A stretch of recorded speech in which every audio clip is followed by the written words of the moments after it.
Player 456.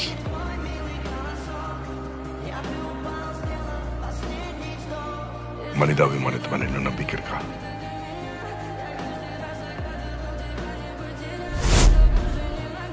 Hello mister.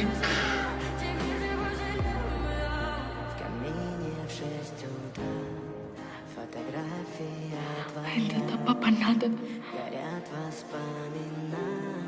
நீ ஒன்றும் அவ்வளோ கேவலமானவங்க இல்லை.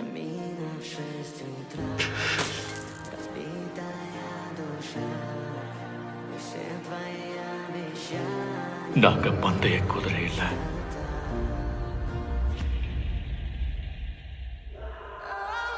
நாங்கெல்லாம் மனுஷங்க.